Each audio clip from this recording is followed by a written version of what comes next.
ठीक है, मैं प्ले कर सकती हूँ।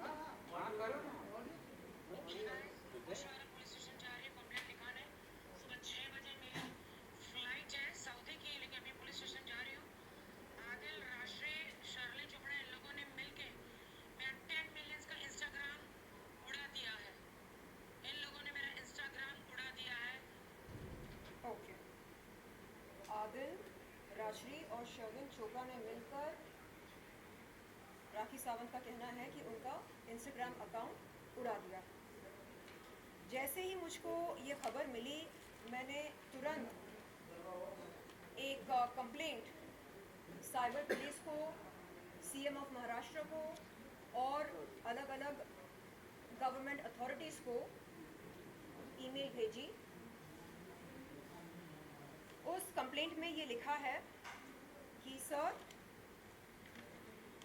राखी सावंत ने मुझ पर ये इल्ज़ाम लगाया कि मैंने उनके सोशल मीडिया अकाउंट की हैकिंग करी है। और मैंने कहा सर, अगर इस बात में ज़रा भी सच्चाई है तो मैं इस अपराध के लिए सज़ा भुगतने को तैयार हूँ। लेकिन सर, अगर इस इल्ज़ाम में कोई सच्चाई ना हो, अगर cyber report, forensic report, IP address, device, इन तमाम चीज़ों से ये पता चलता है कि अपराधी मैं नहीं हूँ, और अगर ये पता चलता है कि ये इल्ज़ाम सिर्फ और सिर्फ एक घटिया मजाक है, तो मैं अनुरोध करती हूँ सर कि राखी सावंत को कड़ी से कड़ी सजा मिले। क्यों? क्योंकि इस तरह का घटिया मजाक करने की इजाज़त हमें संविधान नहीं देता है। जब मनचाहा मुंह उठाकर नज़दीकी पुलिस चौकी पर जाकर पुलिस अधिकारियों का समय बर्बाद करना ये गलत है। आपने देखा होगा कि मात्र 8 घंटों में राखी का सोशल मीडिया अकाउंट दोबारा चालू हो गया।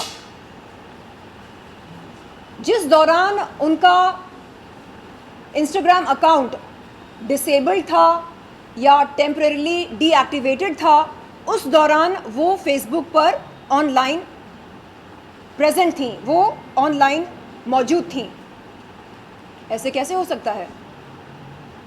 उन्होंने कहा कि उन्होंने दावे के साथ कहा कि उनके सोशल मीडिया अकाउंट की हैकिंग हुई है और शर्लिन चोपड़ा, आदिल और राजश्री ने मिलकर उनके अकाउंट को उड़ा दिया, मेरी जिंदगी बर्बाद कर दिया है। हाँ, क्या हम ये कह सकते हैं कि उन्होंने खुद अपने अकाउंट को डिसेबल किया और कुछ घंटे बाद दोबारा एनेबल किया? क्या हम ऐसा कह सकते हैं?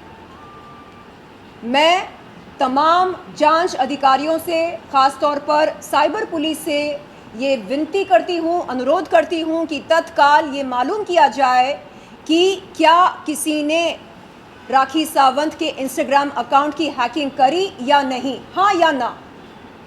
साइबर पुलिस के लिए ये मालूम करना कोई बहुत बड़ी बात नहीं है, मुश्किल काम नहीं है। क्योंकि नेक्स्ट टाइम से लाइफ में कोई झूठे कंप्लेंट्स ना करे, झूठे एलिगेशंस ना करे और कानून को मिसयूज ना करे। कानून के पास बहुत काम है। सच में रेप हो रहे हैं, सच में मर्डर हो रहे हैं, सच में बहुत कुछ हो रहे हैं, उनका मिसयूज ना करें। मीडिया को लेके जाके उसको इतना बड़ा ना बना दो कि आदिल ने इंस्टाग्राम हैक किया है, आदिल ने वो किया, आदिल ने ये किया, शर्लिन ने ये किया, राजश्री ने ये किया। मजाक है क्या? क्या वो मजाक है हमारी जिंदगी के साथ? 8.5 घंटे में उनका इंस्टाग्राम वापस आ जाता है और वो रील्स पोस्ट कर रही है। और उस ठीक है, नो प्रॉब्लम। हाँ, फेसबुक में थी, हाँ थी, तो नो प्रॉब्लम। एक काम करें, एटलीस्ट राखी क्या के माफ़ी मांगती है, मेरा इंस्टाग्राम वापस आ गया, आप तीनों मुझे माफ़ कर दो, आप पे मैंने एलिगेशन लगाए नहीं। यहाँ पर लिखा है मैंने, आदिल भाई एक सेकेंड, मैंने लिखा है, I kindly request you to locate and analyse every IP address, mobile device, laptop, IP addresses, device information, ISP details, location history of login and logout or any system that may have been involved in the alleged hacking incident. It is my sincere hope that an authentic forensic report will be generated, providing concrete evidence to aid in the identification of the perpetrator.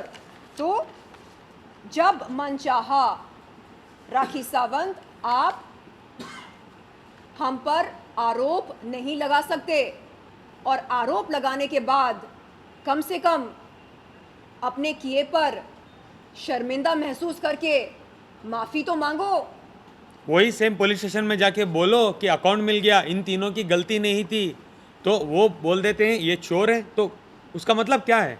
आज उनका Instagram कैसे आ गया, कैसे मिल गया? कोई पूछता है? नहीं पूछता। हम पूछेंगे, बिल्कुल हम पूछेंगे। साइबर पुलिस से हमारा अनुरोध है कि प्लीज हमें बताएं, आप बताएं कि क्या सच में राखी सावंत के इंस्टाग्राम अकाउंट की हैकिंग हुई या नहीं। अगर हुई है तो हैकर के डिटेल्स बताइए। जब आपने बोला कि उन्होंने ये बोला है कि आदिल भाई के पास उनका पासवर्ड था, आप सब लोग इंस्टाग्राम यूज़ करते हो, इंस्टाग्राम में जब भी आपका अकाउंट कोई भी डिवाइस लॉगिन होता है, आपको ईमेल पर और मोबाइल पर 2 फैक्टर वेरिफिकेशन आता है। जब तक आप उसका कोड नहीं डालोगे, आपका अकाउंट कोई ऑपरेट कर नहीं सकता है। स्पेशली वेरीफाइड पेजेस में ऐसे ही होता है। नॉर्मल अकाउंट में वेरीफाइड जो बोलते हैं ना 10 मिलियन ब्लू टिक, इसमें ऐसे ही होता है। कोई भी उसको आयरा गहरा आके हैक नहीं कर सकता है। और ये सेम एलिगेशंस राखी ने एक बार रितेश पे लगाया था, क्या आपको याद है? रितेश मेरा पासवर्ड दे दो। दीपक कलाल पे लगाया था कि मेरा पासवर्ड दे दो। Same script, same story Adil पे भी लगाती है, शर्लिन जी पे भी लगाती है, राश्री पे भी लगाते हैं। तो आप महिला हो, आप कुछ भी हो, आप जो भी हो, यही आप करते रहोगे क्या? कंप्लेंट वो ये सबसे पहले मैंने आप पे 12 आरोप लगाए थे फर्स्ट डे कॉन्फ्रेंस में, उसका जवाब दो। जब जवाब की बात आती है बोलते हैं आप कोर्ट जाओ। तो आप तो नहीं गए कोर्ट, आप तो आके करते हो मीडिया ट्रायल। आप कोर्ट जाओ, ठीक है? आके बोल दिया इंस्टाग्राम हैक हो गया, वो हो गया, ये हो गया, अभी उसका जवाब दो ना। सारे मीडिया वालों को, जितने सारे लोग उनके व्हाट्सएप ग्रुप पर हैं, सबको उसने ये वॉइस नोट भेजी। पता है शर्लिन चोरा ने क्या किया? मेरा इंस्टाग्राम अकाउंट उड़ा दिया। आप किस बेसिस पर, किस आधार पर इस तरह का झूठा आरोप लगा सकते हैं? जिंदगी भर आपने झूठे आरोप लगाए हैं, बेबुनियाद आरोप लगाए हैं, और हम क्या कर रहे हैं? हमें नींद से जागकर हाँ अपनी सफाई देनी पड़ती है पुलिस को, साइबर पुलिस को।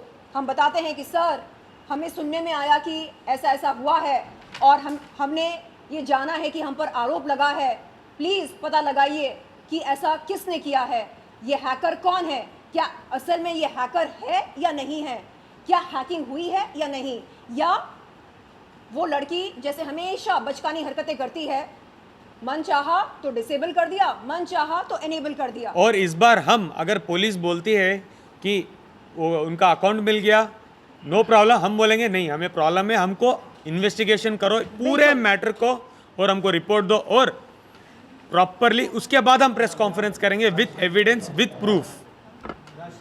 हाय राशि जी, आइए आइए आइए आइए ना। अरे आप आ तो जाइए, यहाँ पर बैठिए। नहीं नहीं, एक सेकंड, आप नहीं, मैं ठीक हूँ यहाँ। मैं यहाँ ठीक हूँ। मैं यहाँ ठीक हूँ। अच्छा राशि जी, अभी बात चल रही है राखी के झूठे आरोप पर, जो उसने हम तीनों पर लगाया अपने alleged hacking, social media account की हैकिंग के बारे में। तो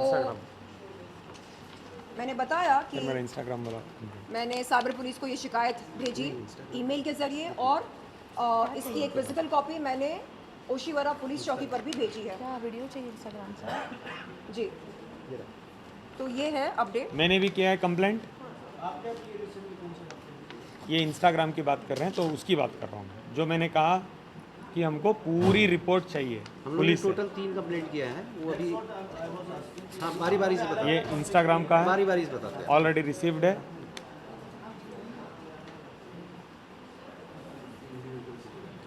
हमने इंस्टाग्राम की कंप्लेंट में IP address, ISP details, login, log out, जितनी भी डिटेल्स होती है, और हमने इस कंप्लेंट के साथ साथ ये भी बोला है कि अगर हम गुनहगार हैं तो we are ready to face any action taken by police.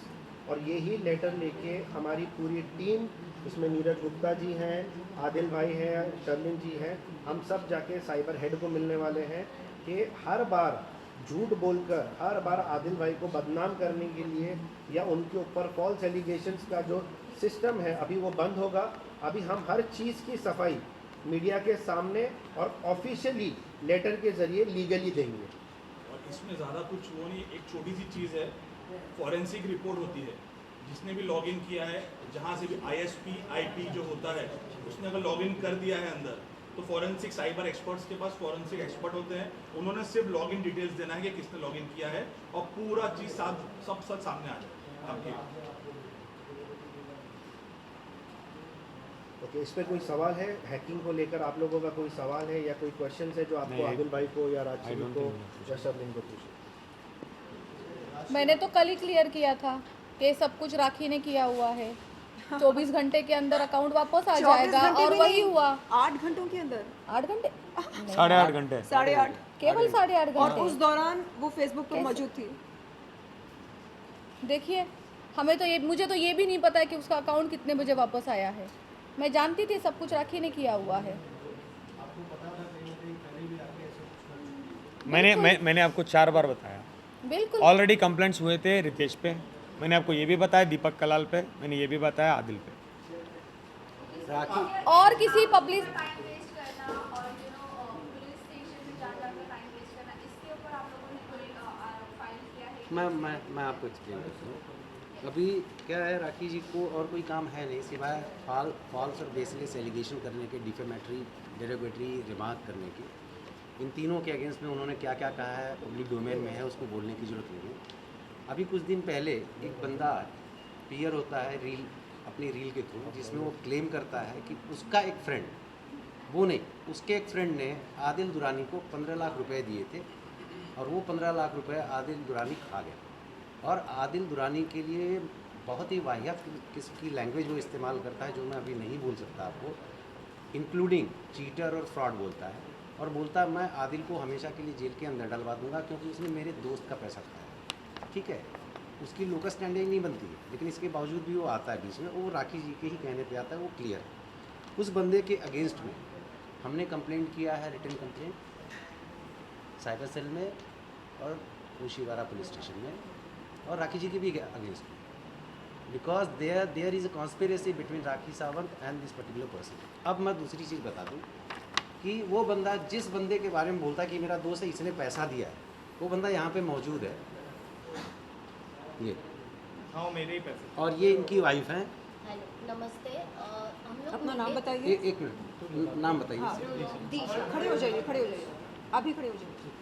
और आप प्लीज़ सुनिए इनके साथ क्या हुआ आपके साथ, शॉर्ट एंड स्वीट में बताइए। एग्जैक्टली केस क्या है वो आप एकदम समझिए। शॉर्ट में बता देता हूँ। ये मैम के स्टोर के बाहर हम लोग वहाँ पे लोखंड वाला सर्कल के यहाँ से जा आपका रहे नाम थे। बताइए।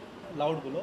नाम बताइए। हाँ, मेरा नाम भूपेश है, टैटू गुरु बोल के मुझे सब लोग जानते हैं। तो वहाँ पे हम लोग मिले थे इनके शॉप के बाहर, नेल आर्ट के वहाँ पे। ये बेसिकली टैटू आर्टिस्ट है।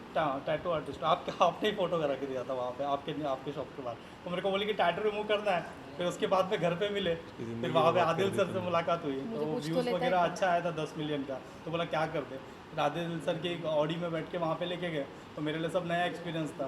तो मैंने बोला अभी इतना अब तो भरोसा कर सकते। घर दिखाया उनका, वो भी अच्छा बड़ा था, किसने गाड़ी भी दिखाई, फिर दुकान भी दिखाया। फिर किसने दिखाया, किसने? वो राखी मैडम ने। हाँ। हाँ, तो बोला चल पार्टनरशिप में करते। फिर से इनकम वगैरह पूछा, मैंने भी बोला हाँ चल, आँखों में है इनकम मेरा इतना, तो 50 करेंगे। उन्होंने बोला दुकान वगैरह पूरा बना दे। तो मैं एकदम खुश होकर फटाफट ला के ₹1 लाख हाथ में कैश दे दिया। फिर उन्होंने बोला कि आदिल को पकड़ के दुकान पूरा अच्छे से बना दे, हम पार्टनरशिप वगैरह करेंगे, सलमान को बुलाएंगे, वो उनका रिपीटेड स्टेटमेंट। किसको बुलाएंगे?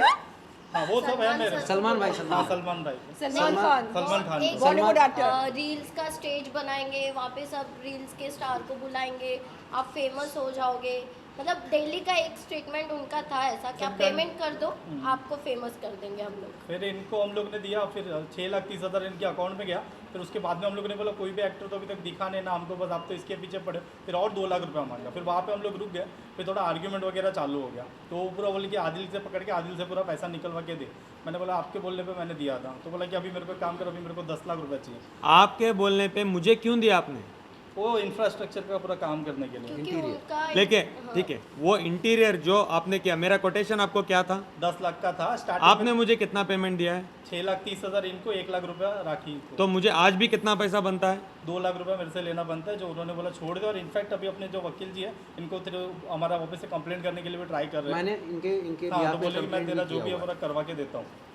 अम्बोली पुलिस स्टेशन में इस बंदे के बिहाफ में राखी जी के अगेंस्ट में रिटन कंप्लेंट लॉन्च और हुई मेरे है, को जिसमें सारे फैक्ट्स डिटेल में दिए हुए हैं कि कैसे टैक्टफुली राखी सावंत अपने टूटे फूटे घर को रिनोवेट कराने के लिए इस गरीब आदमी को पकड़ती हैं और बोलती है काम करो, एक टैटू पार्लर हम लोग खोलेंगे पार्टनरशिप में, तुम इंटीरियर का खर्चा बेयर करो, घर हमारा है, वहाँ पे टैटू पार्लर खोलेंगे, मैं सेलिब्रिटी हूँ तो सलमान भाई को और फलाना भाई को उनको बड़े बड़े सेलिब्रिटीज़ को तुम्हारे पार्लर में लेके आएंगे प्रमोशन के लिए, तो और भी अपने यहाँ ग्राहक आएंगे, तो उससे जो फ़ायदा होगा वो हम लोग शेयर कर लेंगे। फिर जब ये शॉप में गरीब पैसा देना इस गरीब आदमी को समझ में आया, राखी ने टैक्टफुली मैनर में किया क्या, उसने बोला कि मुझे पैसा मत दो, उसने बोला आदिल इंटीरियर का काम करता है, आदिल तुम्हें कोटेशन दे देगा, तुम आदिल को पैसे दो। अपने हाथ में पर्पजली उसने पैसा नहीं लिया। आदिल ने 10 लाख रुपए का कोटेशन दिया, जिसके अगेंस्ट में 7.5 लाख रुपया इस बंदे ने दिया। 2.5 लाख रुपया अभी भी आदिल को लेना बनता है, क्योंकि आदिल ने अपना पार्ट ऑफ वर्क जो था इंटीरियर का पूरा कंप्लीट कर दिया था। एक बार पूरा इंटीरियर रेडी हो जाता है, कंप्लीट हो जाता है, फिर ये बंदा बोलता है कि मैडम आप शुरू करें काम, पार्टनरशिप डीड वगैरह करते हैं और काम शुरू करते हैं। ये बंदे को इसके सामान के साथ में उठा के बाहर फेंक दिया गया। और 1 लाख का सामान मेरा वो भी था। फिर उसके बाद में मेरे को एक पुलिस से धमकी भी दिलाई कि मैंने उसको जान से मारने की धमकी दिया। फिर मैं बोला कि अभी सामान भी लेने जाऊँगा, तो फिर वो बोले कि फिर मैंने ऐसा किया वैसा किया, तो मैं बोला कि सामान जाने देता हूँ, फिर बाद में पुलिस के थ्रू जाते हैं कैसा है क्या है करते हैं।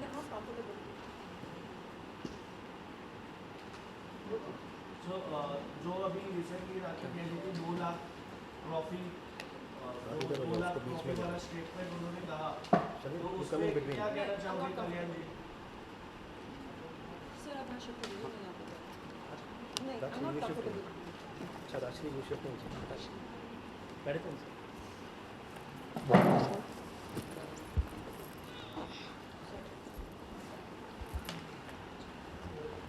हाँ जी पूछिए।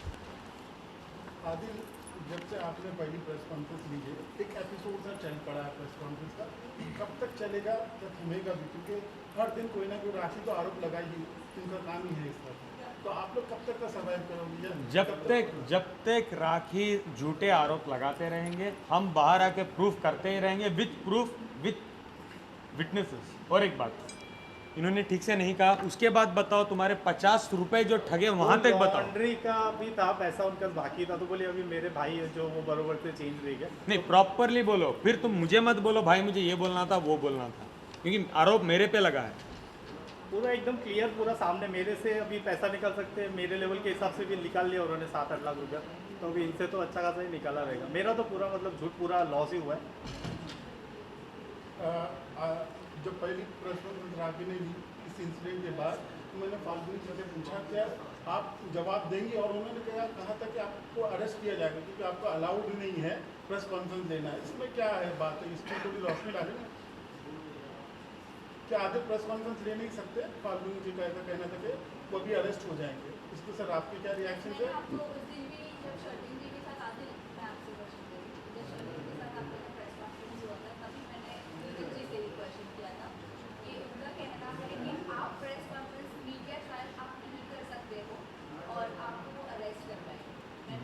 एक बात बताइए, कानून का कौन सा प्रोविज़न बोलता है कि किसी भी केस का आरोपी अपराधी नहीं, ये केस झूठा है वो भी क्लियर है सबके सामने और सबको पता है केस झूठा है। कौन सा आरोपी बाहर निकल के वो अपनी सफाई में मीडिया को या किसी को नहीं कह सकता? सबके पास में फ्रीडम ऑफ स्पीच और एक्सप्रेशन है, जैसे नॉर्मल सिटीजन्स को है वैसे आदिल को भी है। दूसरी बात, आदिल ने जिस कंडीशन पे बेल ग्रांट हुई थी, आदिल ने कोई किसी भी कंडीशन को वायलेट नहीं किया और सबको कंप्लायंस कर रहा है, ठीक है। बाहर निकलने के बाद जो सब्सिक्वेंट इंसिडेंट्स हो रहे हैं, जो हमारे ऊपर हमले हो रहे हैं, एटलीस्ट हम लोग अपना डिफेंस तो करेंगे ना। हम अटैक करें नहीं करें, डिफेंस तो करेंगे ना। और डिफेंस हम प्रॉपर वे में कर रहे हैं, लीगल वे में कर रहे हैं, सारे डॉक्यूमेंट्स हम आपको दिखा रहे हैं, हम पुलिस अथॉरिटीज़ को मिल रहे हैं, तो इसमें गलत क्या है? मैं तो खुद उनसे पूछना चाहूँगा कि भाई आप हमें बता दीजिए कि कौन से कानून के प्रोविज़न में आदिल को आप अरेस्ट करवाएंगे। और एक चीज़ और है, हम लोग सारी चीज़ें as per provisions of law कर रहे हैं, दैट टू ऑन पेपर। मैंने सेट करके रखा था अच्छे से, तो आइए ना, कम मुझे सेंटर में बैठना है। आ जाओ आ जाओ।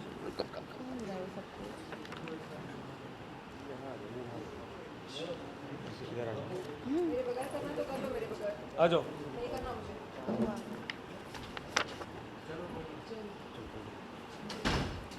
चलो पहली प्रेस कॉन्फ्रेंस के बाद ऐसे लगा था कि राखी सावंत का चैप्टर आपने पूरी तरह से क्लोज कर दिया है, उसको एक्सपोज कर दिया है, लेकिन उसके बाद ऐसा लगता है कि आप उनके ऊपर कितना भी आरोप लगाओ तो पूरी तरह से तैयार होकर इस तरह में आपको दर्शाती है कि उन्होंने कुछ नहीं किया, बहुत ही ईमानदार और बहुत ही स्ट्रगल करने वाली लड़की है, एक्ट्रेस है, आप उनके ऊपर केवल अत्याचार करें।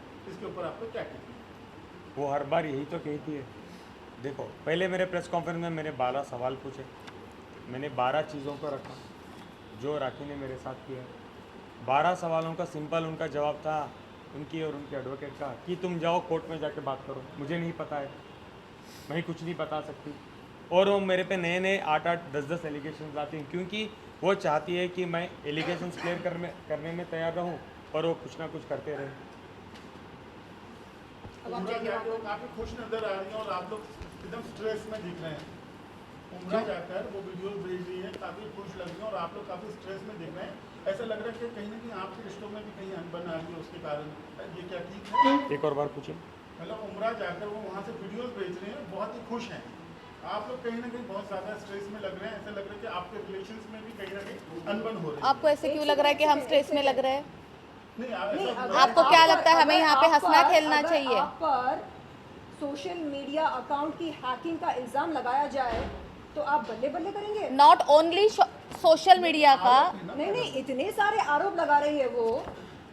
आप मुझे ये बताइए कि जब हम उम्रा जाते हैं, उम्रा के लिए जाते हैं, तो हमारा मन कैसा होना चाहिए? बिल्कुल साफ होना चाहिए। क्यों? क्योंकि हम अल्लाह के बहुत करीब जा रहे हैं। क्यों? उनकी इबादत करने जा रहे हैं। ऐसे में आप झूठे इल्ज़ाम लगाकर जा रहे हैं, फलाना ने इसने मेरा सोशल मीडिया अकाउंट हैक किया, इसने ऐसा किया, उसने वैसा किया, इन दोनों के बीच में अफेयर है, इसने इससे पैसे लिए। क्या है ये? मतलब जब जब आप मुंह खोलते हैं झूठ टपकता है।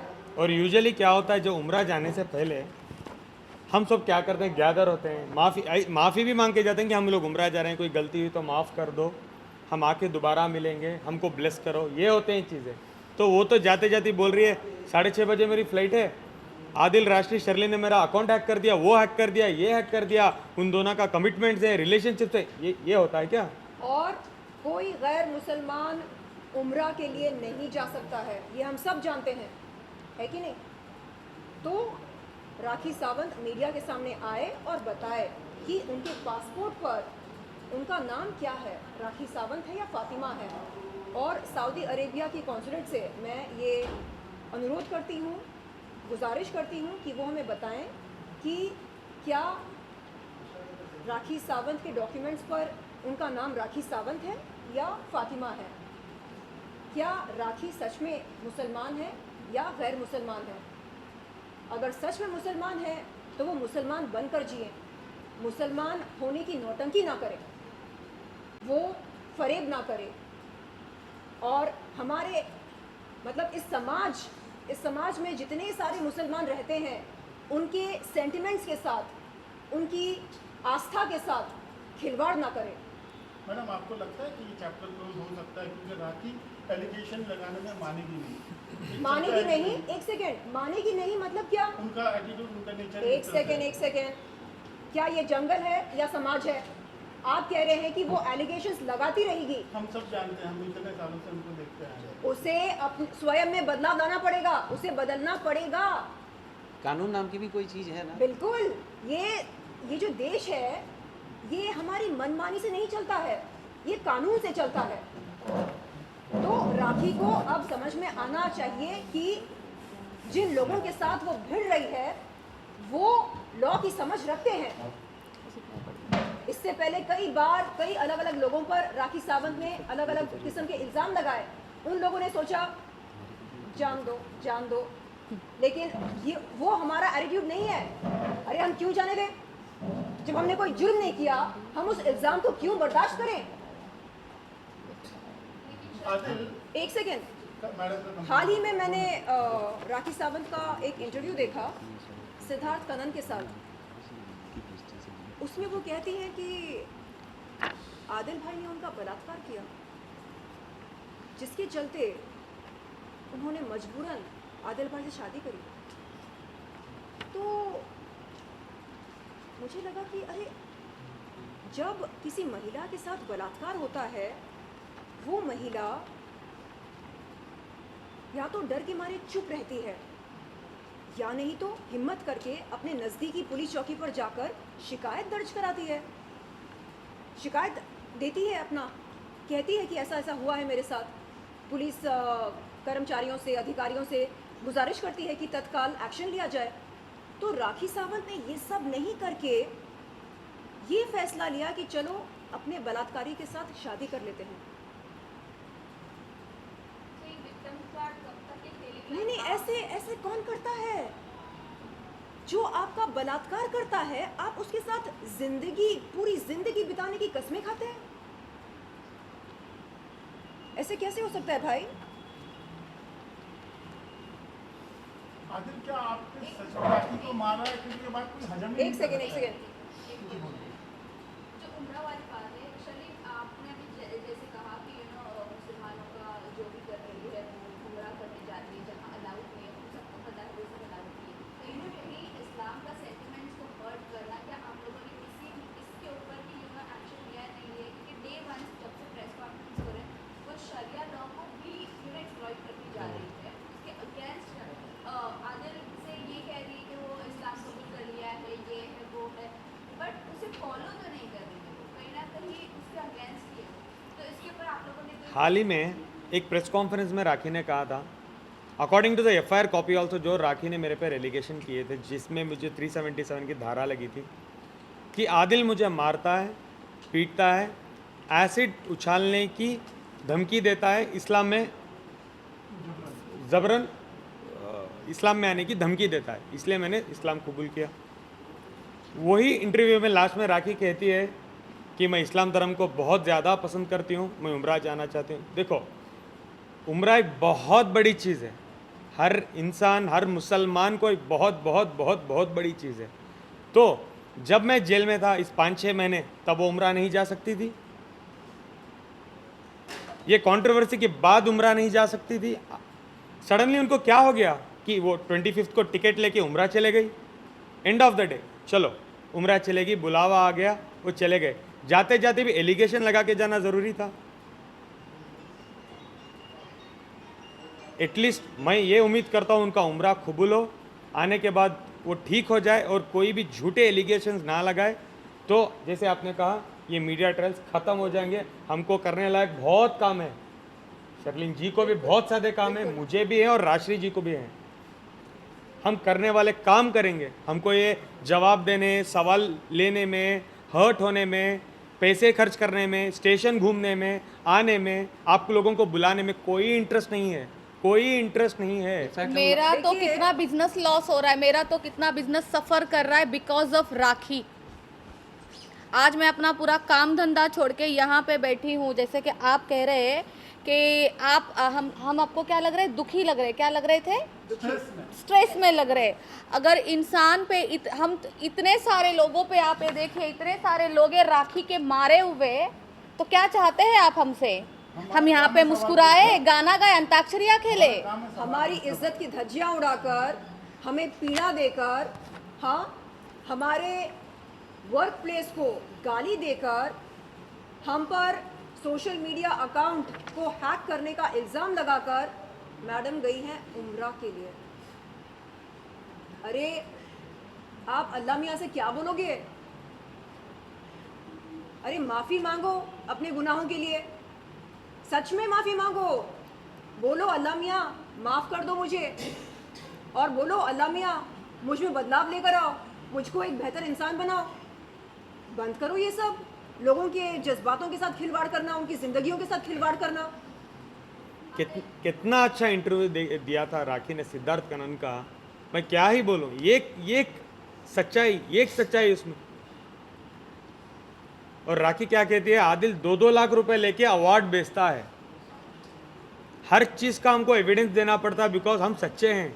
यहाँ बैठे हैं वो अवार्ड वाले, अवार्ड के ओनर, एनजीओ के ओनर, इनको पूछो, इनकी राखी की जुबानी मत सुनो कि आदिल कल्याण जी के अवार्ड बेचता है। स्वयं आप कल्याण जी से सुनो कि उनको क्या क्या हुआ है, उन पे क्या क्या बीती है, बेचारे की हालत देखो क्या हुई है राखी की वजह से। आप उनसे सुनिए। मैं राखी की तरह ये नहीं आके बोलूँगा कोई एलिगेशंस कि उसको गलत हुआ है। आप उनसे सुनिए क्या हुआ है उनके साथ। मीडिया के सामने बताइए, और जो दुबई का भी जी। अवार्ड आपने रखा था उस बारे में भी बताइए। वहाँ पे भी एक खबर निकल आ रही थी कि एक स्टिकर निकालना अवार्ड के पीछे से और फेवरेट अपने खास लोगों को दे देना या बेच देना। और उसने बोला मीडिया के सामने कि उसने शर्लिन चोपड़ा को लेके गया था। दादा साहेब फाल्के सबसे पहले नमस्कार मीडिया को, मेरा नाम कल्याण जी जाना, दादा साहेब फाल्के में चलाता हूँ। सबसे पहला एनजीओ चलाता हूँ, मैं टैक्स भरता हूँ।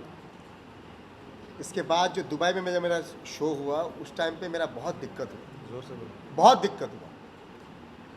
और दिक्कत के बाद मेरा रात को मेरा शो शुरू हुआ। इसके मैं खड़ा है, बहुत दिक्कत हुआ।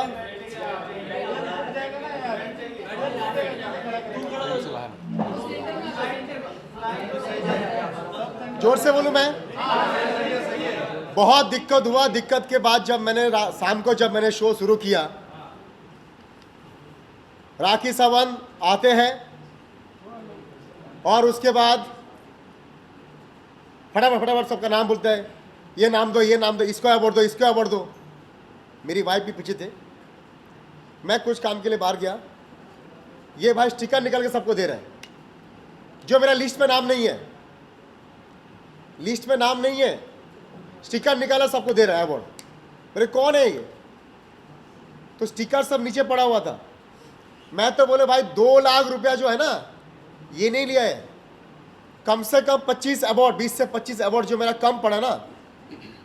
मैंने पिछले कल बोला था मैंने मीडिया को, जो मुझे पता नहीं कितना पैसा है, लेकिन जब मीडिया में गया ना रात मुझे सबका आ रहा है, भाई मेरा ही पैसा लिया है, मेरा ही पैसा लिया है।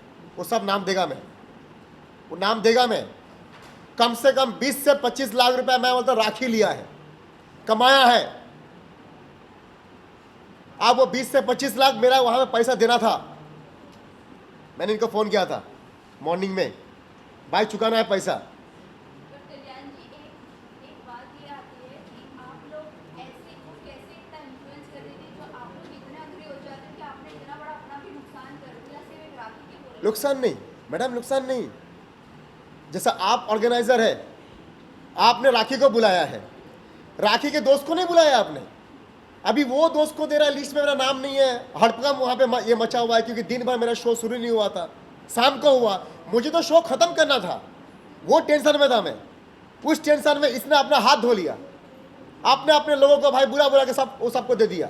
25 वो ट्रॉफी तो मेरा कम पड़ गया। उसके वहाँ पे गौहर खान थी आर्टिस्ट, अंकिता लोखंडे, गौहर खान, किकू शारदा, 40 आर्टिस्ट को लेके 45 आर्टिस्ट था मेरे साथ टीवी के। 180 लोग गया था इंडिया से। गौहर खान का जब स्टिकर जब नीचे पड़ा हुआ था ना, वो चिल्ला के भाग गया मेरे को। मेरे टीम ने उसका पकड़ के लेके आया, मैडम प्लीज प्लीज प्लीज आपका ट्रॉफी है, आपका ट्रॉफी है। बोले कल्याण जी क्या कर रहा है, राखी का शो है क्या तेरा शो है? गौहर खान ने ये बोला था, पूछिए गौहर खान बहुत अच्छी लेडी है, गौहर खान बहुत ही प्यारी लेडी है। आप सोचिए, आपको बुलाते हैं स्टेज पे अवार्ड लेने के लिए, जब आप वॉक कर रहे हो आपका नाम नीचे पड़ा है और आप जा रहे हो, फिर भी आप जा रहे हो, आपके अवार्ड में नाम नहीं है। और सुनिए भाई इनको तो मैं 3 दिन खाली मिला था। जब राखी ने बुलाया था ना घर पे, तो बस हाथ जोड़ा था मैंने, बोली बहन बहन बोलता था उसको मैं, बहन भाई प्लीज मुझे हेल्प करना। अभी बीच में मुझे फोन किया, इसका कोई एक्स, अभी मैं खुलासा कर रहा हूँ भाई, खुलासा कर रहा हूँ। बीच में मुझे फोन किया था, राखी ये सुनेगा तो बोलेगा ये क्यों बोल दिया। बीच में मुझे फोन किया, इसका एक्स बॉयफ्रेंड जो बाहर रहता है, उसको इलेक्शन में लड़ना है, बोलता किसी बड़े को टिकट दिलाओ कल्याण जी। एक्स हस्बैंड रितेश हाँ रितेश का, उसको तुम्हारा बीजेपी में तुम्हारा बहुत नाम है, उसको टिकट दिलाओ। उसका सब व्हाट्सएप है मेरे पास। शादी मेरे से नहीं, एक रिश्ते मिनट मेरे बोलने से दो। भाई भाई मुझे बोलने दो। मैं खाली इतना बोलना चाहता हूं, तुमको 6 टिकट दिया, जाना आना, वीजा, सब कुछ दिया, रहना दिया, गाड़ी दिया, और सब करने के बाद तुम मेरे ऊपर बोलते, मेरी अवार्ड को बोलते हो। दादा साहेब फाल्के अवार्ड बेचता है कौन? आदिल। बेचते हो तुम, और नाम आता है आदिल का, और तुमको पूरी घूमने के बाद तुमको शर्म नहीं आता है? तुम जिसको भाई बोलते हो उसकी अवार्ड में जाके तुम ऐश करते हो। अपने मम्मी को, जिस मम्मी के लिए रो रहा था ना वो, उस मम्मी को दुबई मैंने घुमाया मेरी टिकट से। मैं फक्र से बोल सकता हूं, उस माँ को मैंने घुमाया। लास्ट वो दुबई मेरे पैसे से गया था। वो जो माँ के लिए रो रहा था ना, मुझे वो दिखा दो कब वो दुबई लेके गया अपनी माँ को खुद के पैसा से। दिखा दो कोई। उस माँ को, मेरी भी माँ है, सबकी माँ मतलब माँ होता है, उसको 6 टिकट दिया मैंने। दूसरा बात, जब मैंने अवार्ड शो किया दादा साहेब फाल्के, उसको मैंने फ़ोन किया, मैं दीदी को फ़ोन किया। दीदी मेरे ऑलरेडी मेरा बहुत सारे शो में आया है। वो बोलते, राखी बोलता है दीदी को मैं लेके गया। आज मैं खुलासा कर रहा हूँ, दीदी को मैंने फ़ोन किया था, मैंने लेके गया। सेकेंड बात, जब मैंने शो किया, कल्याण जी मेरे लोगों को देना है, कल्याण जी भाई नहीं, भाई माफ़ करना, आना है तो आओ, नहीं तो मत आओ, ये मैंने बोला था। ये उसने मांगा था 6 टिकट, मैं दिया नहीं है। सिर्फ उसका वो जो मेकअप एक कॉस्ट्यूम वाला कौन था उसका, वो साथ में गया था जो कपड़ा पहनता है उसका, कुणाल। हाँ कुणाल, पता नहीं वो कौन है कॉस्ट्यूम वाला, कौन सा कपड़ा ये पहनाता है, उसको लेके गया। कौन सा पता नहीं कौन सा वो कॉस्ट्यूम खुद को पहनने को नहीं आता कॉस्ट्यूम, झूठ बोल के उससे मेरे को लेके गया। उसको खुद को ढंग नहीं है कपड़ा पहनने का कुणाल को, हाँ, और वो उसका बोलता है ये बहुत बड़ा कॉस्ट्यूम वो डिजाइन है। मालूम है क्यों? क्योंकि कुणाल से कपड़ा लेना था बोल के उसने टिकट दिलाया, और किसी को नहीं दिया। दीदी को दिया, कुणाल को दिया, राखी को दिया। इस बार मैं, उसने बोला ना 6 टिकट दे भैया नमस्कार, एक बार मैंने फल लिया, 2 बार नहीं। अब जब आए बॉम्बे में तो मेरे को बोलता है कल्याण जी ऐसा नहीं, ऐसा वैसा नहीं, वैसा तुम्हारा नाम खराब हो जाएगा दादा साहेब फाल्के का। मैंने बोला दादा साहेब फाल्के दिल से मैंने बनाया। नीरज साहब को पता है मेरे बारे में, पूरी मीडिया को पता है, कचरा चुनने से लेकर मैं यहाँ तक मैं पहुँचा हूँ। मैंने इस लड़के का सफ़र बहुत नीचे से जब से शुरू हुआ था, कई सालों से ये मुझे जानता है, मैं इसको जानता हूँ। इस बच्चे ने कब से अपना सफ़र शुरू किया था, मेरा मतलब परिवार का बच्चा रहा, मैंने देखा कितनी मेहनत की है इसमें, तो कम से कम इसको तो बख्श देना चाहिए। सपना था मेरा दुबई में, और दुबई में शो नहीं दादा, मैं देश को रिप्रेजेंट किया, देश को मैं रिप्रेजेंट किया, और देश को रिप्रेजेंट करने के बाद तुम मेरे खिलाफ। अच्छा, जो पैसा लिया है ना आदिल ने, 2 लाख रुपया मुझे दिया है, मैं सब मीडिया को बोलता हूँ, अगर है दम राखी में, वो 2 लाख का बैंक स्टेटमेंट वो दिखाए और उस आदमी को वो खड़ा करें। हम दिखाएंगे जो 20 से 25 लाख गया वो आदमी कौन कौन है, लिस्ट दे देंगे हम, राखी दे लिस्ट। और रही बात, आज इतने लोग क्यों बैठे हैं, कितने लोगों को ठगी है राखी ने? शर्लिन, आदिल, राजश्री, कल्याण जी, गुरु, सब सब सब झूठे हैं क्या? और राशि तो सबसे क्लोज फ्रेंड थी, सबसे ज़्यादा। भाई मैं हस्बैंड था, मेरा बताओ। आप बोल रहे राष्ट्रीय तो क्लोज फ्रेंड थी, मैं हस्बैंड था, शादीशुदा, 2 रिश्ते हैं, 2 रिश्ते हैं, एक बार निकाह, एक बार कोर्ट। गुस्सा, एक सेकेंड, गुस्सा क्यों कर रहा हूँ पता है? जो एक्स हस्बैंड को वो बोलती है कि ये मेरा हस्बैंड नहीं है रितेश, उसको सिफारिश कर रही है टिकट दिलो इलेक्शन लड़ने। बताओ, अब Yes. बताओ। उसका नंबर नहीं था, नंबर है मेरे पास अभी, उसका नंबर कहाँ से आएगा मेरे को? क्या बोलती है, मैंने रितेश को कभी भी नहीं मिली, लंदन में मैं नहीं मिली। उसका नंबर है, मैं बात भी किया, तुमको अवार्ड दिलाएंगे रितेश, तुमको स्पॉन्सर दिलाएगा, सब कुछ करेंगे। मैंने बोला भाई ठीक है दिलाएगा, पहले मेरा बॉम्बे में शो है उसमें दिला दो, मान जाएगा दुबई का। और एक बात कहूँ, अहम बात कहूँ, राखी हर बार किसको चीट करती है, किसका सपोर्ट लेती है, उनको ही काटती है, साफ है। बता दो कैसे। शर्लिन के साथ झगड़ा था, साथ कौन खड़ा था? आदिल। आदिल के साथ झगड़ा हुआ, साथ कौन खड़ा था? राजश्री। आज राजश्री के साथ झगड़ा, ये उसका कॉमन है, किसी दोस्त को नहीं छोड़ती है वो, दोस्ती का मोल नहीं है उसके पास।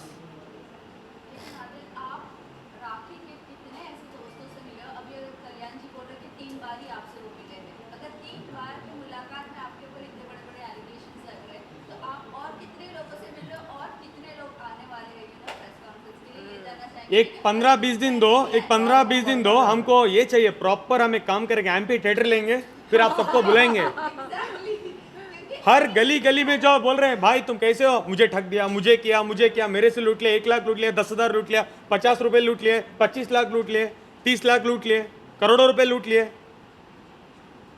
आदिल सर क्या कहना चाहेंगे? राखी ने प्रेस कॉन्फ्रेंस में कहा है कि कहीं बाहर जाते थे आदिल तो मेरे कार्ड से जो पेमेंट होता था उनके पास पैसे नहीं थे। कार से हो गया कार्ड से, सॉरी सर, कार्ड बोल से। रहे हैं कि ये हो गया। अच्छा एक सेकेंड राखी, एक सेकेंड मेरा एक सवाल है राशि जी से। हाल ही में राखी ने सिद्धार्थ के साथ एक इंटरव्यू किया, उस इंटरव्यू में ये कहा कि दोस्त ना रहा, और कहा कि आपने उनका पति चुरा लिया और आप दोनों के बीच में कोई रिश्ता है। तो ये सुनकर मुझे बड़ा दुख हुआ और हंसी भी आई। ये मतलब हंसी इस बात के लिए आई कि ये बंदी जो है राखी सावंत, ये किसी भी हद तक, मतलब इसकी सोच किसी भी हद तक जा सकती है। सॉरी मैं इसका जवाब दूं, मैं स्टार्ट करूं। हर बार राखी क्या करती है, सबको पता है, पूरे वुमेन को उसको साइड में लेने के लिए एक सिंपल झूठ, मेरा पति धोखेबाज है, चीटर है। सबसे पहले स्टार्ट करते हैं रितेश से। रितेश ऑलरेडी शादीशुदा है, मुझे पता नहीं रितेश ने धोखा दिया, करेक्ट। मेरे पे 3, आदिल की ऑलरेडी ईरानी गर्लफ्रेंड है मैसूर में, झूठ। उसके बाद आदिल की कोई गर्लफ्रेंड है निवेदिता नाम की, दोबारा झूठ। अब नया लेटेस्ट तीसरा झूठ, आदिल और राशि का कुछ चल रहा है। मतलब नीचता की सारी हदें पार कर रही है ये राखी ने ये दावा किया है कि मैं राशि को छोड़ूंगी नहीं, और उसके बाद जाके उसने सिद्धार्थ कन्नन के पास जाके ये इंटरव्यू दिया है कि आदिल और राखी के बीच, राशि और आदिल के बीच में अफेयर है। सच में बोलने से पहले वो लड़की एक बार सोचती नहीं। अगेन उसने सेम एक नया एलिगेशन, राखी कम से कम हम तुम्हारे जैसे नहीं हैं, भाई बोल के, दोस्त बोल के, फ्रेंड्स विद बेनिफिट मैं और आदिल ने कभी नहीं लिया, ना हम ऐसे हैं। ये तुम्हारा काम है फ्रेंड्स विद बेनिफिट लेना। और एकता को तोड़ना, अभी हम 3 हैं, एलिगेशन लगा दो, हम दोनों लड़ लेंगे, फिर एक एलिगेशन लगा लो, लड़ लेंगे। हम अभी नहीं टूटेंगे, बिकॉज हम सबको पता चल गया है कि तुम क्या हो, उसके रग रग से वाकिफ हो गए, दुनिया को पता चल गया है राखी क्या है। कनन के जो इंटरव्यू पे आप क्या एक्शन लेने वाले हो? हमने ऑलरेडी आदिल की तरफ से कनन का जो इंटरव्यू हुआ है 2 दिन पहले, उस पर एक कंप्लेंट फाइल कर दिया है। ये देखिए कंप्लेंट, और हमने ओशिवरा पुलिस स्टेशन को भी मार्क कर दिया है कि इसमें काफ़ी सारे ऐसी चीज़ें हैं जो डिफेमेटरी है, जो उन्होंने इनके खिलाफ बोला है। और जो सबसे बड़ा उन्होंने जो इसके अंदर एक ऑफेंस किया है, उन्होंने जो जिनके अगेंस्ट, आदिल के अगेंस्ट जो एलिगेशन लगे थे मैसूर में, उन्होंने एक रेप विक्टिम की आइडेंटिटी डिस्क्लोज कर दी है उस इंटरव्यू के अंदर, जो बहुत ही बड़ा ऑफेंस है इंडियन पिनल कोड के अंदर। तो हमने उस सब के अगेंस्ट उस सब चीज़ को कंटेंट्स डाल के ऑलरेडी एक एप्लीकेशन डाल दिया है ओशिवरा पुलिस स्टेशन में, और हमने काफ़ी सारा उसके अंदर इन्वेस्टिगेशन करने के लिए कहा है जो थे। जी क्वेश्चन है, इस इंडस्ट्री की अगर मैं बात करूं, यहाँ पर विक्टिम अक्यूज है और अक्यूज विक्टिम बन जाता है, इसके ऊपर आपका क्या कहना है? मैं ये नहीं बोल रही हूँ कि आदिल सही है, मैं ये नहीं बोल रही हूँ कि आदिल को हम जजमेंट देंगे, फिर भी आप सही बोल रहे हैं, फिर भी आप सही बोल रहे हैं। लेकिन विक्टिम अक्यूज और अक्यूज विक्टिम है, आप इसके ऊपर क्या कहना चाहोगे? इस इंडस्ट्री का नजरिया ही ऐसे ही हो गया है। देखिए, बार बार आप झूठ बोलते रहो तो ऐसा लगता है कि कहीं ना कहीं इसमें सच्चाई होगी। ये उस बंदी का तरीका है, उसका मोडस ऑपरेंडी है। उसे लगता है कि बार झूठ बोलने से वो झूठ सच में बदल जाता है। बार उसने कहा कि आदिल ऐसा है वैसा है, आदिल ने उसके साथ बलात्कार किया। मुझे अभी भी समझ में नहीं आ रहा है कि आप अपने बलात्कारी के साथ शादी कैसे कर सकते हैं। आप ज़िंदगी, मतलब पूरी ज़िंदगी बिताने की कसमें कैसे खा सकते हैं अपने बलात्कारी के साथ? जब बिता दिया, अभी वापस बलात्कार का केस डाल दो, खुद डालो बलात्कार का केस 1 साल के बाद।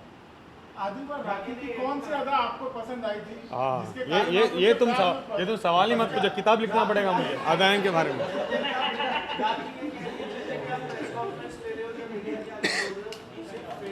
बातें बोल रहे हैं उनके नाम से।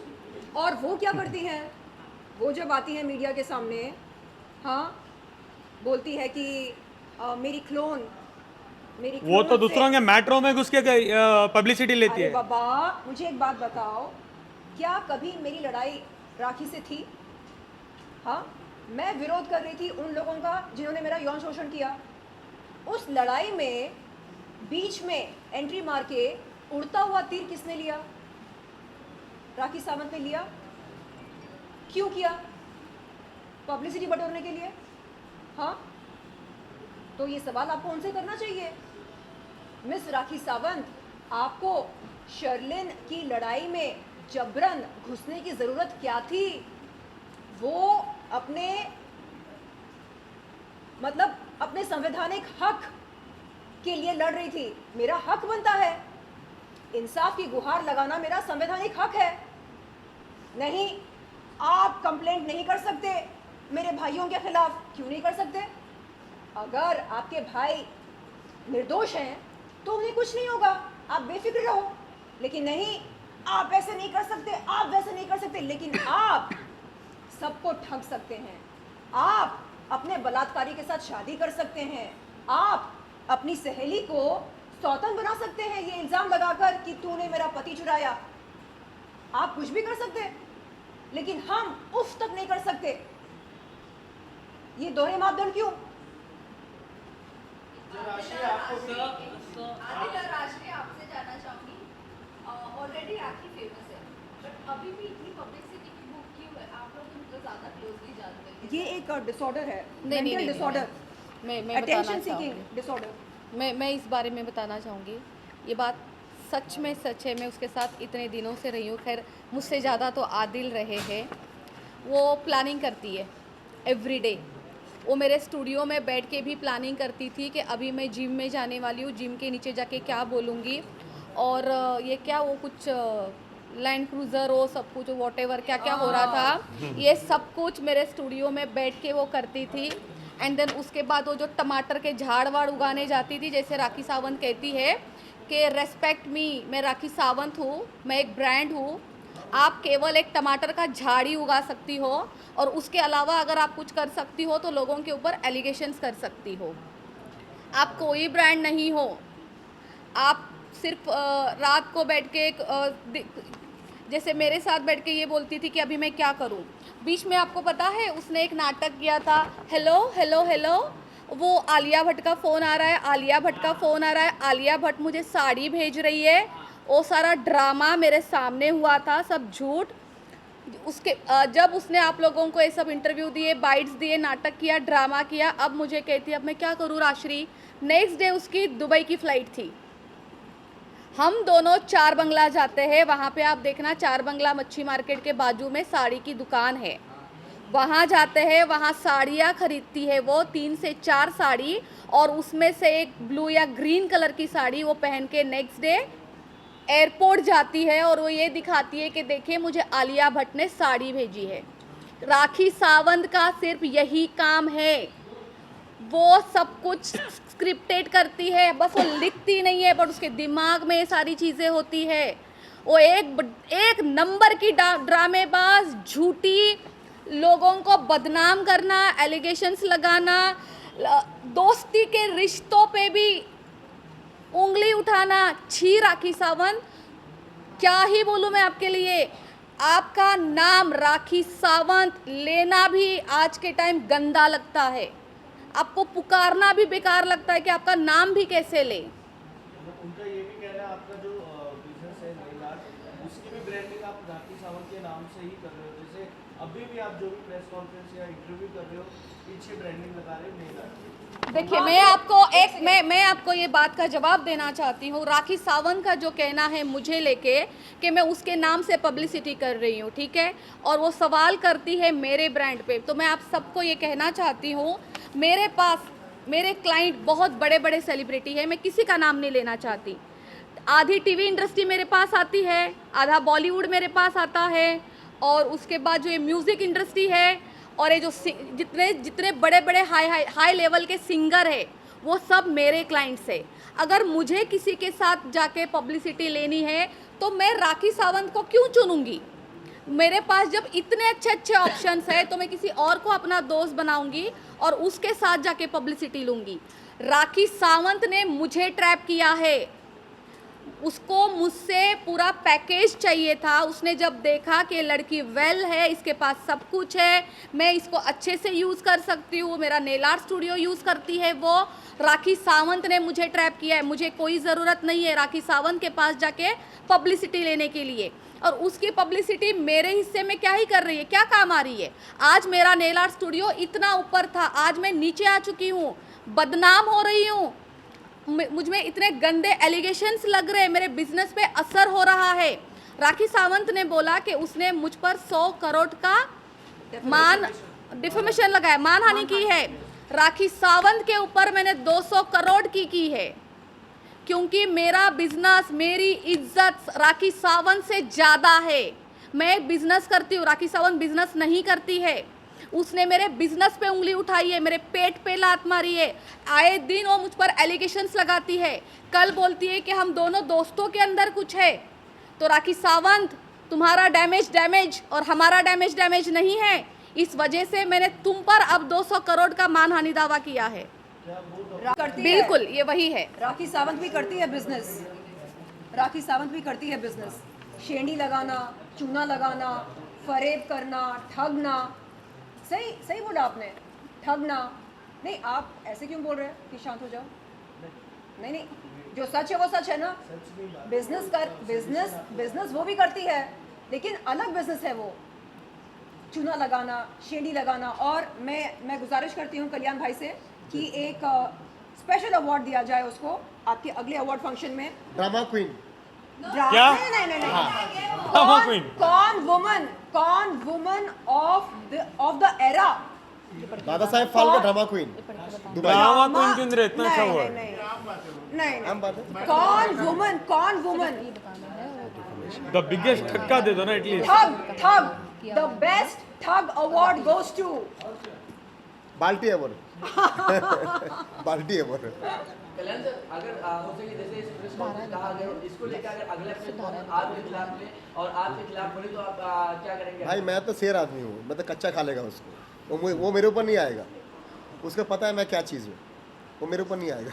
मैं धाराएं बताना चाहूँगी कि मैं राखी सावंत के ऊपर अभी क्या केस करके आई हूँ। प्लीज़ राखी के अगेंस्ट में से राखी नहीं, ये रिटन कंप्लेंट है, इसको रिटन कंप्लेंट बोलते हैं टेक्निकली। राखी सावंत के अगेंस्ट में इनकी तरफ से रिटन कंप्लेंट गई है पुलिस को अंडर सेक्शन 499, 500, 211, 504, 506, 509, 384 ऑफ IPC। इसका मतलब है मानहानि, चरित्र हनन, एक्सटॉर्ट करने की कोशिश, एक्सटॉर्शन करने की कोशिश, धमकी देना, ये सारी इसमें शामिल है। और इस पर हमने पुलिस को रिक्वेस्ट किया है कि इस पर जल्दी से जल्दी एक्शन लिया जाए। और अगर वो लोग नहीं लेते हैं एक्शन तो फिर हमको, जैसे आदिल का हमने बताया था कि हम लोग मेट्रोपॉलिटन मजिस्ट्रेट कोर्ट के सामने प्राइवेट कंप्लेंट फाइल करके 156(3) में FIR करने का ऑर्डर लेंगे, उसी तरह इस मैटर में भी हम लोग करने वाले हैं। अब कोई भी एलिगेशन अगर होगा उधर से तो मैं उनको सिर्फ एक मैसेज देना चाहता हूं कि प्लीज़ ऑथेंटिक डॉक्यूमेंट्री एविडेंस के साथ में किसी के साथ या कोई भी एविडेंस जब तक ना मिले तब तक एलिगेशन मत करिए। अदरवाइज़ आपको इतने सारी लीगल कॉम्प्लिकेशन होने वाली है, लीगल कॉम्प्लिकेशन, कि आपका सारा टाइम पुलिस स्टेशन कोर्ट कचहरी में ही बीतेगा।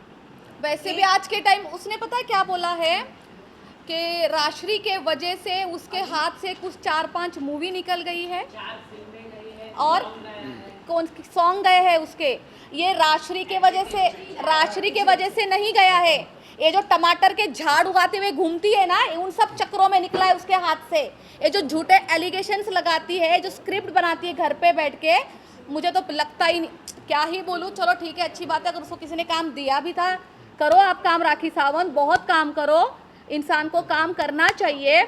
लेकिन आप टमाटर के झाड़ उगाती रहोगी तो काम कब करोगी? सर, राखी ने ये भी कहा है कि आदिल, राशि और शर्लिन के टॉर्चर की वजह से सुसाइड भी कर सकती है आने वाले दिनों में। मैं कर दिया पहले भाई, मैं कह रहा सुसाइड ना मेरा खराब किया था वो दासा फालके का नाम। अगर मैं मर जाएगा ना तो राखी संभालेगा मेरा बच्चा को और मेरी वाइफ को। मैं करने वाला हूँ, अरे मेरी इतनी बड़ी ब्रांड को उसने खराब कर दिया। आपके सवाल का सिर्फ एक सवाल है, उसका जवाब ही सवाल है। आपको लगता है कि राखी सावंत सुसाइड करेंगी? वो सबको मारेगा। वो तो दूसरे को सुसाइड करवा दें।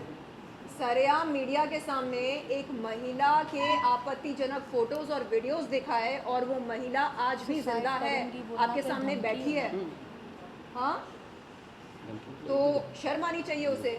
तो मेरे भी तो दिखाया वीडियो का बिजनेस तो है। वो भी एक ऑफेंस है। अगर कोई धमकी देता है सुसाइड करने का वो भी एक ऑफेंस हो जाता है। मुझे एक बात क्लियर करनी है। हाल ही में एडवोकेट फाल्गुनी ब्रह्मभट्ट ने मेरे ख्याल से आप ही से कहा था कि शर्लिन चोपड़ा के साथ तो सेटलमेंट हो गई है, पता नहीं वो ये ड्रामे क्यों कर रही है। आपको बता दूं मैं कि सन एंड सैंड होटल में फरवरी के महीने में इस साल एक प्रेस कॉन्फ्रेंस रखी गई थी जहां पर राजश्री जी, मैं, शैली, वाहिद भाई और राखी हम सब मौजूद थे। उस प्रेस कॉन्फ्रेंस के दौरान वाहिद भाई ने तमाम मीडिया वालों के सामने मुझसे पूछा, शर्लिन चोपड़ा क्या आप राखी सावंत और एडवोकेट फाल्गुनी ब्रह्मभट्ट के खिलाफ दर्ज कराए एफआईआर को वापस लेना चाहेंगी? मैंने जवाब में क्या बोला? मैंने कहा कि मेरे काबिल वकील इसका जवाब कोर्ट में देंगे। उसके बाद कई बार इस तरह का सवाल मेरे सामने रखा गया, पूछा गया बार बार, क्या आप अपना एफआईआर वापस लेंगी? मैंने यही बोला कि इस सवाल का जवाब मेरे काबिल वकील कोर्ट ऑफ लॉ में देंगे। एक दिन राजश्री जी के नेल आर्ट स्टूडियो पर राखी सावंत ने मेरे सामने एक कागज़ पेश किया। उस पर क्या लिखा था? यही एफआईआर वापस लेने वाली बात। तो मैंने राखी से कहा कि मैं ऐसे कागज़ पर दस्तखत नहीं करूँगी। जब मैंने कहा उसको कि मेरा उसके साथ मैसूर जाना, उसके लिए इंसाफ की गुहार लगाना, वो एक अलग बात है, लेकिन अगर मैं अपने लिए स्टैंड नहीं लेती हूँ, अगर लोगों को इजाज़त देती हूँ कि वो मेरी इज्जत की धज्जियाँ उड़ाएं, इज्जत की नीलामी करें, तो फिर मेरा वजूद क्या रह जाएगा? मैं एक मजाक बनकर रह जाऊंगी समाज में। आज क्योंकि मैं खुद के लिए लड़ रही हूँ, खुद के लिए एक मजबूत दमदार स्टैंड ले रही हूँ, लोग देख रहे हैं कि हाँ ये लड़की जो है ये लड़ सकती है, अपने लिए लड़ सकती है। अगर मैं खुद के लिए ना लड़ूं, मैं क्या ही समाज सेवा करूँगी? कुछ नहीं कर पाऊंगी मैं। तो मैंने समझाया उसको कि देखो राखी, तुम्हारे लिए मैं मैसूर गई, तुम्हारे कहने पर, तुम्हारी जिद करने पर। वो आई थी यहाँ पर राजश्री जी के साथ, रोई थी मेरे सामने, बोला प्लीज़ बहन तू बहुत बहादुर है, तू अच्छा बोलती है, तू चल मेरे साथ। तो मैं गई। मैंने बोला ठीक है, अगर मेरे चलने से तुझे इंसाफ मिलेगा, तुझे लगता है कि तुझे मिलेगा इंसाफ, तो मैं चलने को तैयार हूँ। मुझे पसंद है पीड़ित महिलाओं की मदद करना, पीड़ित पुरुषों की मदद करना। मुझे पसंद है कि ज़रूरतमंद लोगों के लिए एक बुलंद आवाज़ बनना।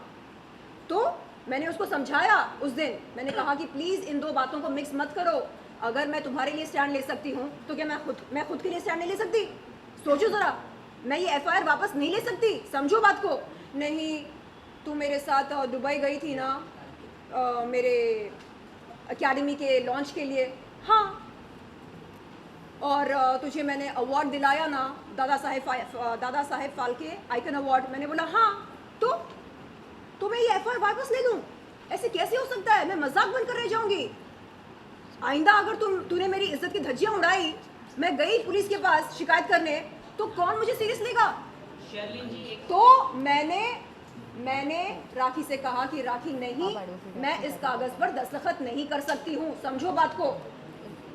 उस दिन से उसके मेरे बीच में दरार पैदा हुई।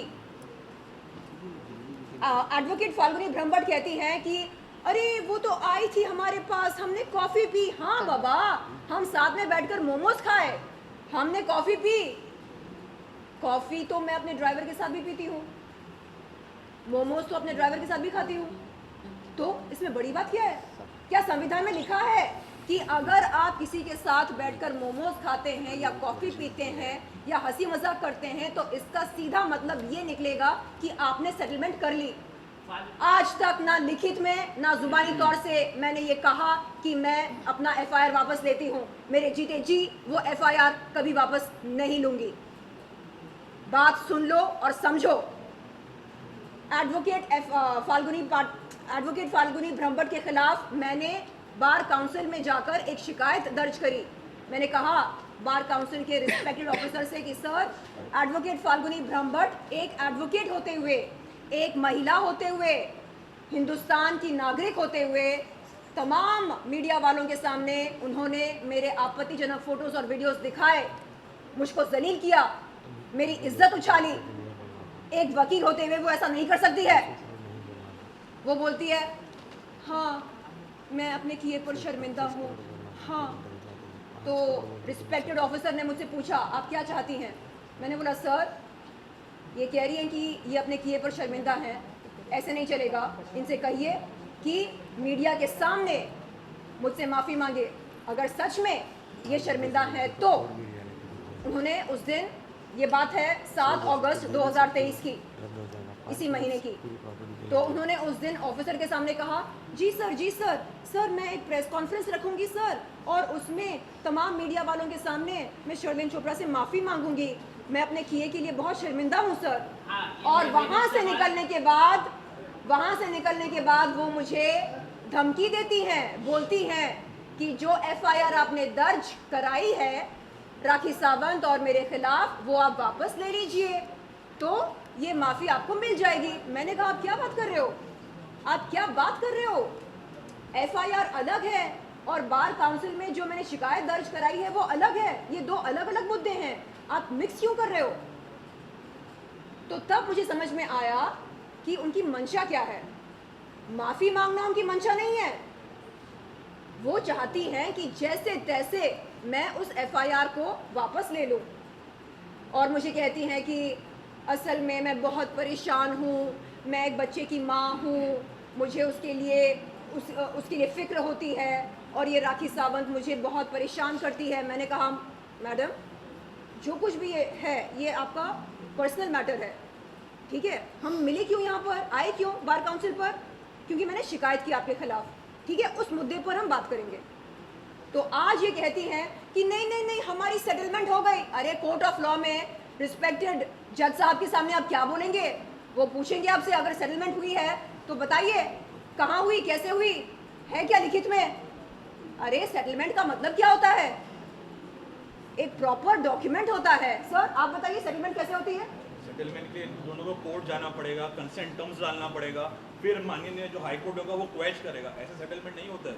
अरे क्या बोलेंगे वो कोर्ट में? हमने मोमोज खाए साथ में, जज साहब हमने मोमोज खाए साथ में, जज साहब हमने कॉफी पी साथ में, तो हो गई सेटलमेंट। अरे एक पढ़ी लिखी वकील होते हुए ऐसी बात नहीं करनी चाहिए।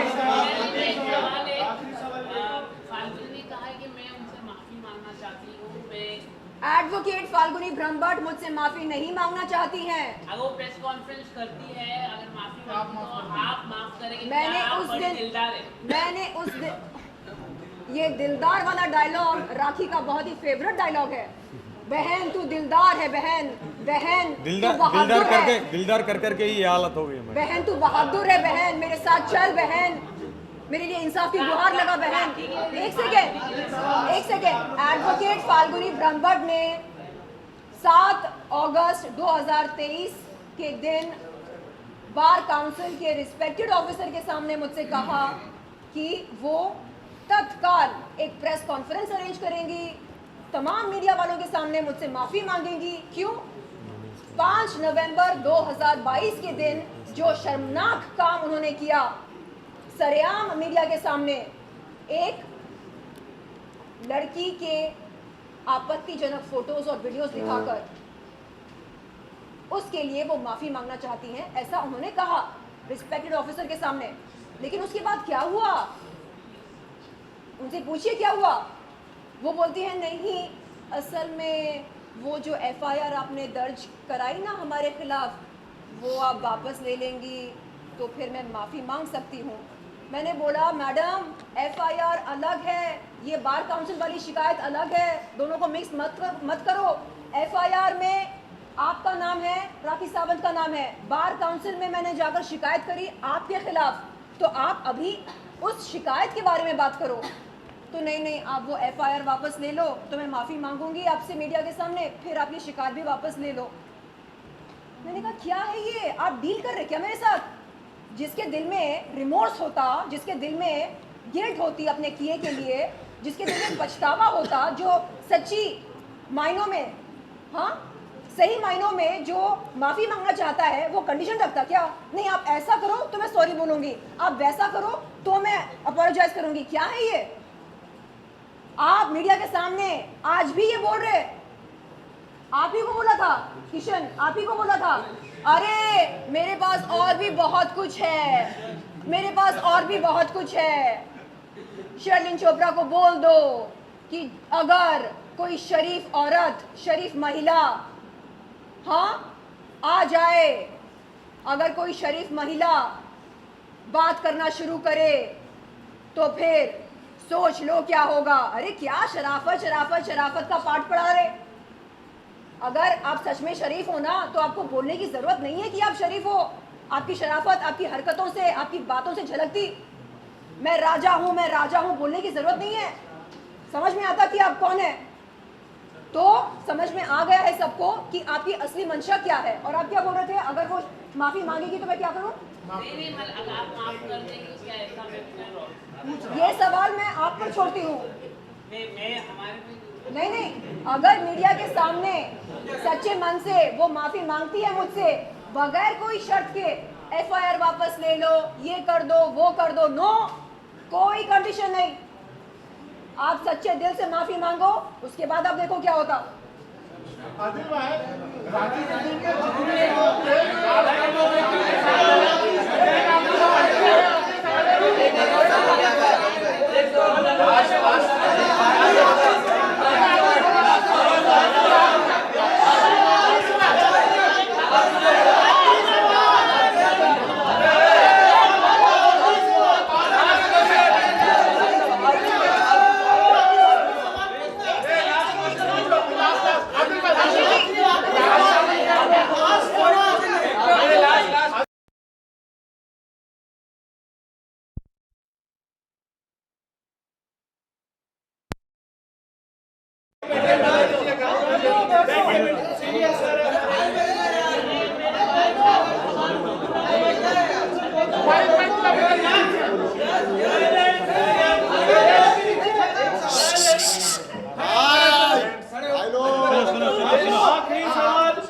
सुनो मैं बोलूं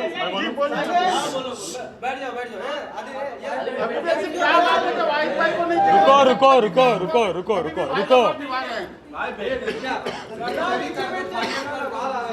आजा जवाब दूं।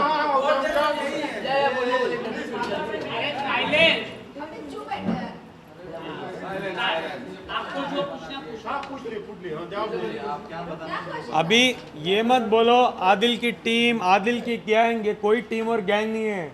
न्याय के लिए लड़ना गैंग नहीं बोला जाता, ये गैंग नहीं है। इनके साथ जो हुआ ये आई है, मेरे साथ जो हुआ मैं आया हूँ, इनके साथ जो हुआ ये आई है। यहाँ कोई सपोर्ट के लिए नहीं आया है। पीछे भी है। हाँ ये सपोर्ट के लिए आए हैं क्या? ये सपोर्ट के लिए आए हैं क्या? इंटरेस्ट में पैसे लेके इंटरेस्ट बन रहे हैं। 25 लाख रुपए का अवार्ड, लाखों रुपए, मेरे लाखों रुपए। तो ये मत बोलो गैंग है, टीम है। हमारे साथ जो हुआ है हमें मालूम है।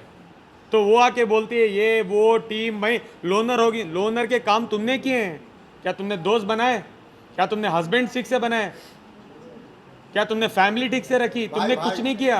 ठीक से भाई भी नहीं रखा। हाँ भाई, हर गली गली में उनके भाई हैं, गली गली में। एक भाई तो ये पीछे है। चलो thank you so much, thank you. हाँ, आपका सवाल था कि एक सेकंड इनका सवाल ये है कि वाहिद भाई सुनो ये बोला जब थक जाएंगे वो भी आ जाएंगे। वाहिद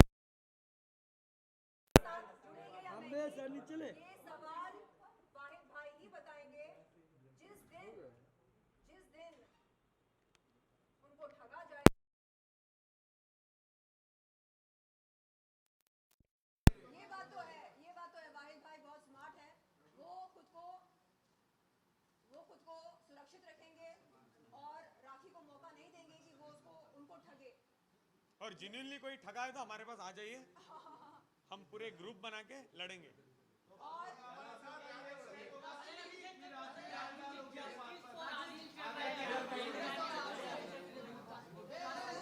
आपसे है कि राखी साहब के आप काफी क्लोज हैं, आपको तो हर चीज पता होगा। राखी साहब हर एक 10 दिन पे दुबई जाती है, क्या उनका कोई सच में वहाँ बिजनेस है या कोई और काम करती है?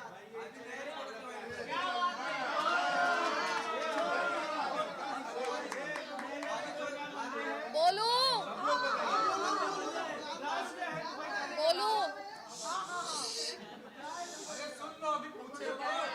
एक मिनट, मुझे भी पहले यही बोला था कि उनके होटल है, उनके क्लब है, उनकी एकेडमी है। जब मैं यहाँ से वहाँ जाती हूँ तब मुझे पता चलता है कि उनके पास झंडू बाम भी नहीं है उधर, ठीक है। वो टिकटॉक लगा के बैठती है और दिन भर उसके ऊपर पता नहीं क्या, वो double tap guys, double tap और डिजिटल सब कुछ चल रहा होता है, यही करने जाती है, बाकी उनके पास कुछ नहीं है। एक्सक्यूज मी सर, मुझसे पूछो, कोई नहीं आता उसमें। पैसे किसने लगाए उसको पूछो। जो एकेडमी खोली थी मैंने इधर मुंबई में, क्या क्या हुआ है मुझसे पूछो। और दुबई में जो उन्होंने लोगों को ठगाया ना, देविका, वो लोग आ रहे हैं, बहुत जल्द आ रहे हैं, 1 हफ्ते में आ रहे हैं, फिर बिठाएंगे, फिर उसके बारे में प्रॉपरली बात करेंगे।